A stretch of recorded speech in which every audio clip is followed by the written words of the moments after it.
તો ના તો ઈરાનની સેના હથિયાર હેઠા મૂકવા તૈયાર છે કે ન તો ઇઝરાયલ યુદ્ધમાં પાછું હટવા તૈયાર છે.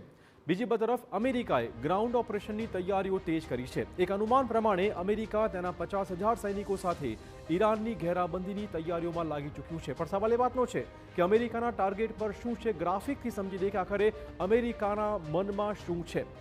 અમેરિકાના ટાર્ગેટ પર મિડલ ઈસ્ટમાં USS ટ્રિપોલી ઈરાનની ઘેરાબંધી અમેરિકાએ શરૂ કરી દીધી છે. તો આ ટાર્ગેટના ધ્યાને રાખીને આ કામકાજ થઈ રહ્યું છે. 3500 US મરીન સૈનિકો તૈનાત કરાયા હોવાના પણ સમાચાર હાલમાં મળી રહ્યા છે.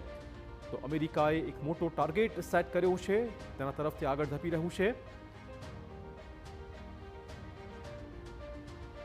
USS રૂઝવેલ્ટ પણ સેન ડિયાગોથી થયું છે રવાના. અમેરિકાએ સૈનિક ગતિવિધિ છે તે તેજ કરી છે. 50,000 અમેરિકન સૈનિકો સાથે ઈરાનને ઘેરવાની તૈયારી હાલમાં અમેરિકાએ કરી હોવાના સમાચાર છે.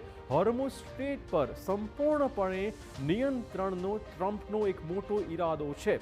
આ ઈરાદાને આધીન થઈને તે કામગીરી કરી રહ્યા છે. મોટા ઓઇલ સપ્લાય રૂટ પર આધિપત્યનો અમેરિકાનો હાલમાં ઈરાદો જોવા મળી રહ્યો છે.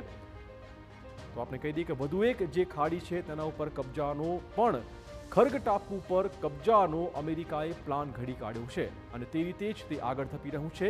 ઈરાનને આર્થિક ફટકો પહોંચાડી તેના પ્રભુત્વને જ નબળું પાડવા અત્યારે અમેરિકા પ્રયત્નશીલ હોવાના સમાચાર. ખાડી દેશોમાં તેલ ગેસના વેપારને સુરક્ષિત બનાવવા માંગે છે હવે અમેરિકા. ઈરાનના પરમાણુ ઠેકાણાઓ યુરેનિયમ પર કબજાનો થઈ શકે છે અમેરિકાનો આ પ્રયત્ન અને તે જ દિશામાં